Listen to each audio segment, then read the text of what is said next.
நேர்கள் அனைவருக்கும் அஸ்ஸலாமு அலைக்கும் வரஹ்மத்துல்லாஹி வபரகாத்துஹு. மற்றும் ஒரு காணொலி ஊடாக உங்களை சந்திக்கின்றேன்.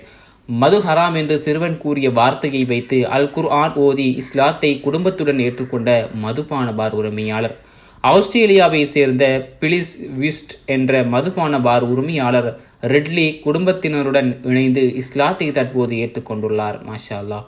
அவர் இஸ்லாத்தை ஏற்றுக்கொண்ட பள்ளிவாசலில் உள்ள புகைப்படத்துடன் துருக்கி ஊடகத்திற்கு அளித்த பேட்டி பின்வருமாறு: நான் ஆஸ்திரேலியாவிலிருந்து மிகப்பெரிய மதுபான பார் நடத்தி வந்தேன். பெரிய பொருளாதாரம் வரும், பார்ட்டி, டிஸ்கோ என சில நேரங்களில் விபச்சாரம் கூட நடக்கும். இது எல்லாம் எனக்கு எப்போதும் பெரிதாக தெரிந்ததில்லை. நான் பணத்தை தாண்டி என் குடும்பத்துடன் நேரத்தை செலவு செய்வதுதான் வாழ்க்கை என உருண்டோடியது.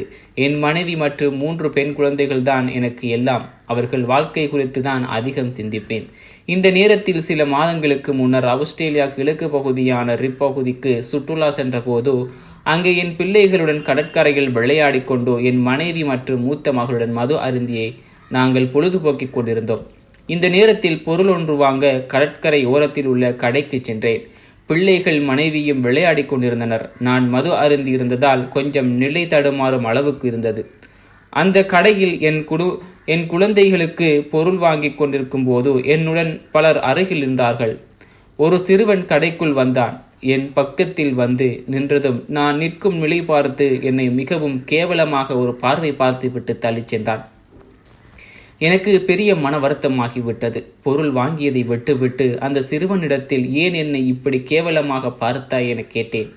உடனே அந்த சிறுவன், நான் ஒரு முஸ்லிம், எங்கள் இறைவன் மது ஹராம் என திருக்குர்ஆனில் கூறியிருக்கின்றான். மது அருந்துபவர்கள் நல்லவர்களாக இருக்க முடியாது.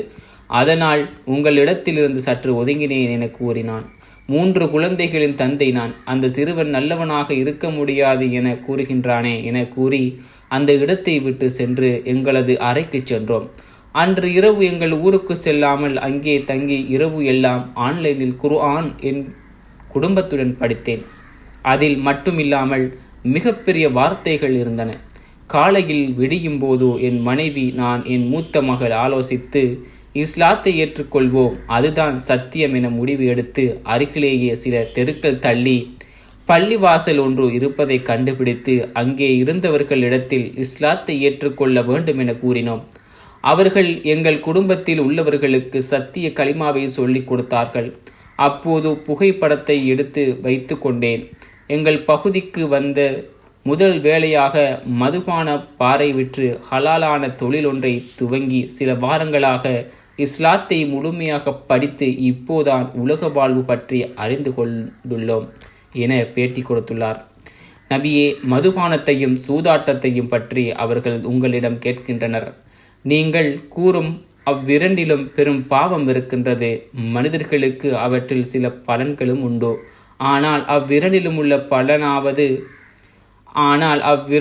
உள்ள பாவமானது அந்த பலனை விட பெரிது. ஒரு சிறுவன் சொன்ன வார்த்தை அவனை அவர்கள் பெற்றோர்கள் திருக்குர்ஆன் சொல்லிக் கொடுத்து வளர்த்த விதம் என்று ஒரு குடும்பமே இஸ்லாத்தை ஏற்றுக்கொண்டுள்ளது. நம் வாழ்வின் நிலையை சுய பரிசோதனை செய்து இனி வரும் நாட்களில் மார்க்கத்தை இறைமறையுடன் வாழ்வோம். இன்ஷா அல்லாஹ் மற்றொரு காணொலி ஊடாக உங்களை சந்திக்கின்றேன். அஸ்ஸலாமு அலைக்கும் வரஹ்மத்துல்லாஹி வபரகாத்துஹு.